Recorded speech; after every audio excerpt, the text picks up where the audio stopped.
जय हिंद। आप सभी को दोस्तों कैसे हो? उम्मीद करता हूं कि आप सब अच्छे होंगे, मस्त होंगे, स्वस्थ होंगे। तैयारी भी आप ज़बरदस्त कर रहे होंगे। दोस्तों, जब से इलेक्शन ख़त्म हुआ है तब से हमारे मुख्यमंत्री जी एक्शन पूरे एक्शन मूड में हैं। जैसा कि आपने देखा अभी पिछले न्यूज़पेपर में कि पूरे विभागों से जितने भी खाली पद है पूरा ब्यौरा मांग लिए हैं। सभी विभागों में जितने हैं उनका सूची दीजिए, उसमें वैकेंसियाँ समय से निर्धारित कीजिए। तमाम बातें आपने देख लिया, ठीक है। अब यहाँ पे मैं आप लोगों को टोटल आपका जितने भी अभी ट्वीट हुआ है सीएमओ ऑफिस से या फिर मुख्यमंत्री जी को ऑफिशियल ट्वीट से, तो वहाँ से मैं आप लोगों को जो है पूरा एक एक करके आपको डिटेल्स बता रहा हूँ। वो सबसे पहले तो वो ट्वीट जो है आप जो है बारीकी से उसको देखिएगा ध्यान से, उसके बाद मैं उसको बारीकी से समझाऊंगा कि इसमें क्या है कब है। और 60,244 के लिए जो भी बच्चे हैं एग्ज़ाम देना है, भाई आप भी एकदम फुल मूड में रहो। मैं इससे पहले भी आपको बताया था कि आप जो है एग्ज़ाम डेट की तारीखों का इंतज़ार मत करो और उसके बारे में ज़्यादा मत सोचो। बस अपनी पढ़ाई पे ध्यान दो, अपने पढ़ाई फोकस करो, बस इतना ही। क्योंकि अब देखिए आपका 60,244 तो आपका तो हर हाल में आपका एग्ज़ाम होना ही है। और अब और भी इतनी वैकेंसियाँ आएगी कि जिन बच्चों का दुर्भाग्य से इसमें सिलेक्शन नहीं हो पाएगा 60,244 में, उनके लिए आगे की वैकेंसियों में बहुत ही सुनहरा अवसर रहेगा। तो इस वजह से मैं कह रहा हूँ कि आप इस पे मत ध्यान दो कि एग्ज़ाम होगा, ये एग्ज़ाम होगा, फिर अगला एग्ज़ाम आएगा, फिर तीसरा एग्ज़ाम है, इस तरह से एग्ज़ाम आता रहेगा। बस आप तैयार रहो, तैयारी करो, ठीक है। तो देखो ध्यान से सुनना पहले, उसके बाद हम आपको बढ़िया से इसको समझा देंगे, ठीक है। देखिए इसमें आप स्क्रीन में भी देख सकते हैं, इसको भर्ती परीक्षाओं में गड़बड़ी या रोकने के लिए बनाया जाए सख्त कानून, ठीक है। का स्पष्ट रूप से कहना है कि किसी भी कीमत पर पेपर लीक नहीं होना चाहिए। ऐसे अपराध में लिप्त हर अपराधी के खिलाफ ऐसी कठोर कार्रवाई की जाए जो कि एक नज़ीर बने। ऐसे मामलों में अपराधियों के विरुद्ध कार्रवाई के लिए कठोर कानून लाया जाए, ठीक है। अब चलिए नेक्स्ट देखिए, हर पाली में जो सबसे इंपॉर्टेंट आपका ट्वीट है यही है। हर पाली में दो या अधिक पेपर सेट जरूर होने चाहिए। प्रत्येक सेट के प्रश्न पत्र की छपाई अलग अलग एजेंसी के माध्यम से कराई जानी चाहिए, ठीक है। पेपर कोडिंग को भी और व्यवस्थित करने की आवश्यकता है। तलाशी लेने के लिए महिला कर्मियों की तैनाती जरूर हो, ठीक है। शुचिता और गोपनीयता के दृष्टिगत चयन आयोगों को परीक्षा से पूर्व, परीक्षा के दौरान और परीक्षा के उपरांत शासन स्तर के शीर्ष अधिकारियों तथा एसटीएफ के संपर्क में रहना चाहिए, ठीक है। चलिए नेक्स्ट आपको बता देते हैं, योगी आदित्यनाथ जी ने एक दिन में पहले ही परीक्षा कराने पर जोर दिया है। इसके लिए उन्होंने चयन आयोग के अध्यक्षों से बातचीत की है। उन्होंने कहा है कि भर्ती आयोग परीक्षाओं के लिए कैलेंडर समय से जारी करे, ठीक है। इसके साथ यह सुनिश्चित करे कि एक दिन में एक ही परीक्षा आयोजित की जाएगी। इसके लिए आयोग तालमेल स्थापित करे।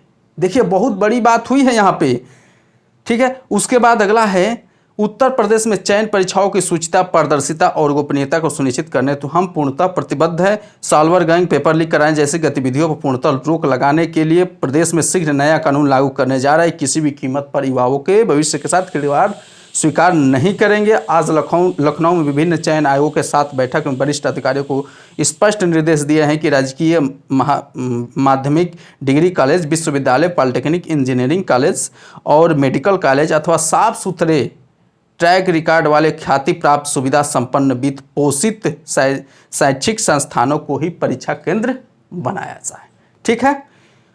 प्राथमिक, माध्यमिक, प्राविधिक, व्यावसायिक आदि शिक्षण संस्थानों में शिक्षक चयन की प्रक्रिया में बड़ा बदलाव सुधार करते हुए हाल ही में उत्तर प्रदेश शिक्षा सेवा चयन आयोग का गठन किया है। इसके सदस्य नामित किए जा चुके हैं। अध्यक्ष की भी नियुक्ति यथाशीघ्र करते जाएंगे, ठीक है।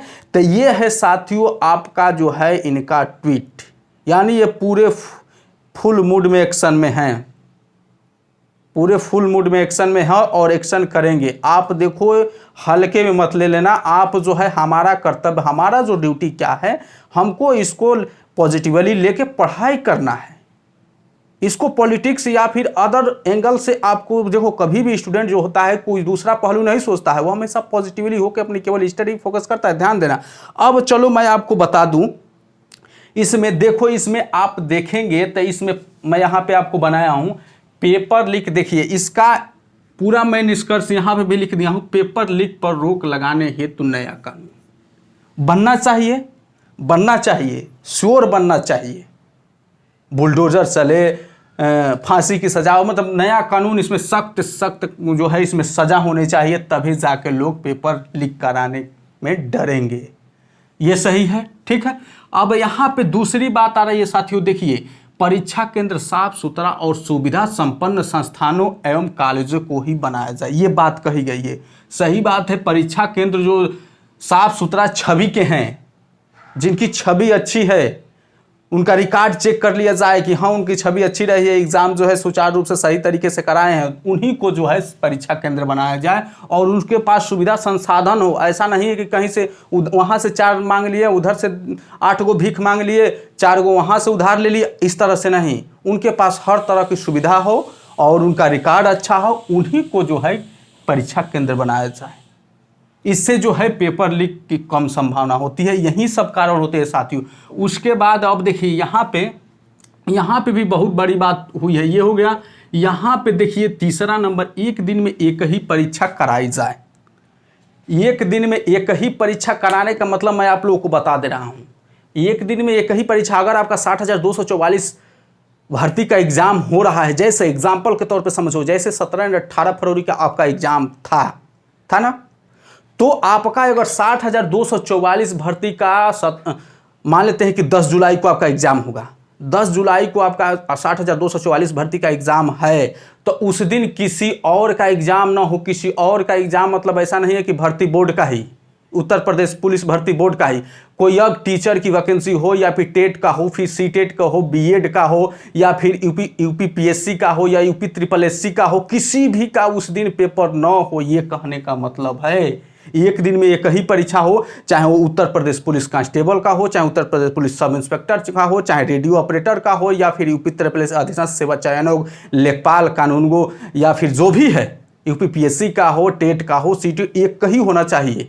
एक दिन में। ये कहने का वास्तव में ये बड़ी, इससे फायदा क्या होता है साथियों कि आपका जितने भी यातायात प्रभावित नहीं होता है। उसके बाद जो है हमको अपना जो प्रशासन जो होता है क्या होता है, पूरी तरह अलर्ट होता है, अलर्ट मोड में होता है। अगर कई जगह उसको जैसे डिवाइड हो जाए, कई जगह एग्जाम हो जाता है, तो उसका जो क्या होता है एक्शन कई जगह डिवाइड हो जाता है, कई जगह उनकी गतिविधियां डिवाइड हो जाती है। और क्या होता है, जब एक दिन में एक पेपर रहेगा तो उसकी गतिविधियां जो है एक जगह पर केंद्रित रहेगी। इस वजह से ये बहुत अच्छी बात है, एक दिन में एक ही परीक्षा करा जाए, ठीक है। अब देखिए यहाँ पे टीचर वैकेंसी सदस्यों का यहाँ पे चयन हो चुका है, अध्यक्ष की भी बहुत जल्द हो जाएगी, ठीक है। यहाँ पे सदस्यों को नामित कर लिया गया है, तो टीचर की वैकेंसी बहुत जल्द आ जाएगी। तो जिनकी भी योग्यता टीचर की है तो उनके लिए भी बहुत बड़ी खुशखबरी है। धैर्य बनाए रखिए, 60,244 का आप एग्जाम दीजिए, उसके बाद टीचर के भी आपको बहुत अच्छा मौका मिलेगा। 60,244 के लिए अगर तैयारी अच्छे से कर लोगे तो इसका भी अगर आपका सुपर टेट हो रहा है कोई दिक्कत आपको नहीं आएगी, ठीक है। अब देखो यहाँ पे प्रत्येक पाली में 2 सेट या अधिक होना चाहिए, इसको साथियों नोट कर लो। अब देखो मैं इसको बता रहा हूँ, प्रत्येक पाली में 2 सेट या अधिक होना चाहिए, मतलब इसका समझते रहे हो। जैसे तुम्हारा एग्जाम, मैं बता रहा हूँ, जैसे तुम्हारा एग्जाम 17 और 18 फरवरी को था, तो मान लेते हैं कि 17 फरवरी को फर्स्ट जो पाली था सबका एक ही पेपर था, सबका एक ही तो पेपर था। हाँ, उसमें क्या हुआ था कि पेपर डिसऑर्डर में था, क्वेश्चन डिसऑर्डर में था। जैसे हमारा जो है मान लेते हैं कि सेट ए मिल गया, तो हमारे पे जैसे जो पहला क्वेश्चन है सेट बी में वो हो सकता है कि जाके 25 नंबर पे हो, 37 नंबर पे हो, जिस नंबर पे हो, इस तरह से। लेकिन यहाँ पे प्रत्येक पाली में 2 सेट बनाया जाए, अलग अलग रहेंगे प्रश्न पत्र, 2 सेट बनाया जाए, ठीक है। उनका मतलब एक दूसरे से किसके पास कौन सेट जाएगा ये पता ही नहीं चलेगा, कि फलाना के यहाँ कौन सेट जा रहा है, ढिमकाना के यहाँ कौन सेट जा रहा है, इस तरह के पत्ते नहीं चल पाएगा। तो ये बहुत 2 सेट या अधिक होना चाहिए, ये बहुत अच्छी बात है। यानी इसमें जो है दोस्तों सभी जो है इतने इंपॉर्टेंट हैं कि वास्तव में जो है पेपर लीक पे लगाम लग जाएगी, ठीक है। अब आज ये देखिए यहाँ पे क्या हुई, प्रश्न पत्र की छपाई, ठीक है। प्रश्न पत्र की छपाई जो है अलग अलग एजेंसियों से की जाए, ठीक है। यहाँ पे जैसे यहाँ पे प्रश्न पत्र से लगाई जो जितने भी हो, ये नहीं कि एक ही एजेंसी से सारे कार्य किए जाए, नहीं, एक ही एजेंसी से सारे कार्य किए जाए ऐसा नहीं है, अलग अलग एजेंसियों से प्रश्न पत्र की छपाई की जाए। तो उसमें दोस्तों जो है पता नहीं चलेगा कहाँ से कौन सा पेपर। ये बहुत यहाँ भी देखिए छपाई का जो कार्यक्रम है एक ही पे डिपेंड रहने पर सबको हो जाता है कि नहीं यहाँ से पेपर प्रिंटिंग होगा तो भाई हमको पता चल गया कि यहाँ से पेपर प्रिंटिंग हो, वहाँ से वो जो है साल भर जो है अपना जुगाड़ लगा लेता है। ये भी होता है, लेकिन जब ये अलग अलग एजेंसियों से पत्ते नहीं चलेगा कहाँ से कैसा पेपर आ रहा है, कौन सेट बन रहा है ना। तो ये बात है। अब यहाँ पे नीचे भी यहाँ पे कहे थे, मैं आपको बताया कि पेपर कोडिंग की भी व्यवस्थित करने की ज़रूरत है, सही में ज़रूरत है। तो ये है आपका साथियों जो है आपका इलेक्शन के बाद जो है पूरे फुल में मूड में दिखे हैं हमारे मुख्यमंत्री जी। तो आप जो है इसको आप हल्के में मत लो। आप जो है देखो यहाँ पे आप 60,244 का आप जो है बहुत बेसब्री से इंतजार कर रहे हो, तैयारी भी कर रहे हो, तो एकदम तैयारी करते रहो। थोड़ा सा भी यहाँ पे लापरवाही मत करना और थोड़ा सा डिमोटिवेट भी मत होना। अपने आप को एकदम कॉन्फिडेंस बनाए रखो, अपने आप को एकदम जागरूक किए रहो, एकदम अपने जोशीला रखो अपने आप को, ठीक है। यहाँ पे थोड़ा क्योंकि अब समय आ गया है साथियों, आपने 4 महीना का समय स्पेंड कर दिया है। अब आपका मुश्किल से 2 महीना का समय बचा है, इसी के में एग्ज़ाम होना है।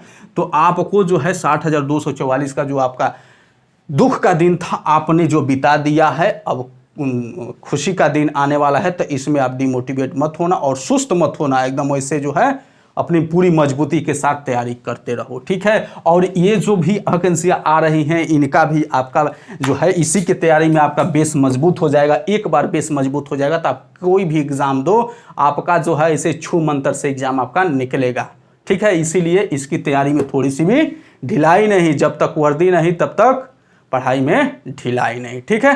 तो चलिए दोस्तों, आशा करते हैं कि आज की वीडियो जो आपको अच्छी लगी तो एक लाइक और शेयर वीडियो को जरूर कर दीजिए। मिलते हैं अगली वीडियो में।